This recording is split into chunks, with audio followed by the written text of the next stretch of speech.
আসসালামু আলাইকুম সবাইকে। এই ভিডিওতে আমি আপনাদেরকে দেখাবো আপনার ফোনে ডাটা অন করা সত্ত্বেও 4G কিংবা 5G অপশনটা না আসলে কিভাবে সমস্যাটি সমাধান করবেন। ভিডিওটিতে স্টেপ বাই স্টেপ বিষয়গুলো দেখিয়ে দেব, তো ভিডিওটি না টেনে শুরু থেকে শেষ পর্যন্ত দেখবেন। চলুন শুরু করা যাক আজকের ভিডিও।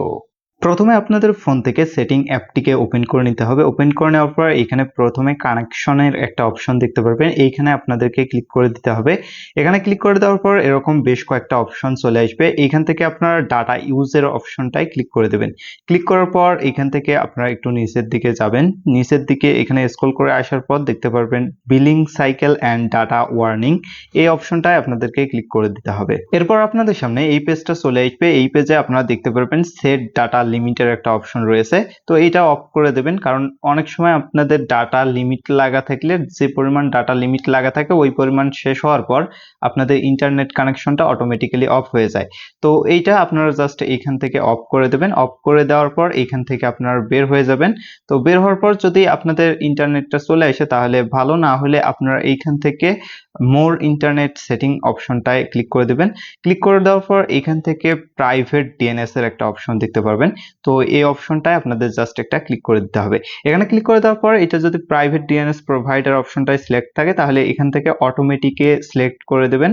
তো অটোমেটিক্যালি দেওয়ার পর এখানে হচ্ছে নিচে সেভ অপশনে ক্লিক করে দেবেন। অনেক সময় প্রাইভেট ডিএনএস এর কারণে এখানে সমস্যা হতে পারে। এরপরেও যদি আপনাদের ইন্টারনেট কানেকশনটা না আসে তাহলে এখানে মোবাইল নেটওয়ার্কের একটা অপশন দেখতে পারবেন।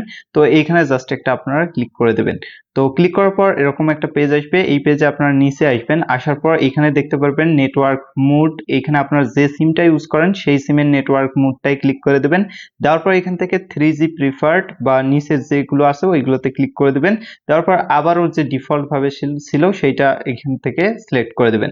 দেওয়ার পর এখানে আপনারা দেখবেন যে আপনাদের ইন্টারনেটটা চলে আসার একটা সম্ভাবনা থাকে। যদি না আসে তাহলে আপনাদের এখানে নিচের দিকে অ্যাক্সেস পয়েন্ট নেমে ক্লিক করে দিতে হবে। অ্যাক্সেস পয়েন্ট নেমে ক্লিক করে দেওয়ার পর এখানে দেখতে পারবেন এরকম একটা পেজ আসবে। এই পেজে আপনারা যে সিমটা দিয়ে ইন্টারনেট চালাচ্ছেন সেই সিমটা সিলেক্ট করে এখানে প্লাস অপশনে ক্লিক করে দিবেন। এরপর এই পেজটায় প্রথমে আপনারা নেমের অপশন দেখতে পারবেন, এখানে ক্লিক করবেন। ক্লিক করার পর এখানে ইন্টারনেট লিখে আপনারা ওকেতে ক্লিক করে দিবেন। তারপর নিচে এপিএন এর জায়গায়ও এখানে আপনাদেরকে ইন্টারনেট লিখে ওকে করে দিতে হবে। তো এখানে ওকে করে দিলাম। ওকে করে দেওয়ার পর এখান থেকে নিচে সেভে ক্লিক করে দিবেন। তো দুই জায়গায় আপনারা ইন্টারনেট লিখে সেভ করার পর এখানে দেখতে পারবেন আপনার নেটওয়ার্কটা চলে আসবে। তো নেটওয়ার্কটা চলে আসলে আপনারা এখান থেকে নেটওয়ার্কটা ইউজ করতে পারবেন। আর যদি এখনো আপনাদের অসুবিধা হয় তাহলে এখানে 3 ডটে ক্লিক করে দেবেন। দেওয়ার পর এরকম একটা অপশন আসবে, এখান থেকে আপনারা রিসেট টু ডিফল্ট এখানে ক্লিক করে দেবেন। ক্লিক করার পর এখানে রিসেটে ক্লিক করে দেবেন। রিসেটে ক্লিক করার পর এখানে একটা এক্সট্রা অপশন দেখতে পারবেন, এখানে আপনারা একটা ডটে ক্লিক করে দেবেন। ক্লিক করার পর এখান থেকে আপনাদের একটু ওয়েট করতে হবে।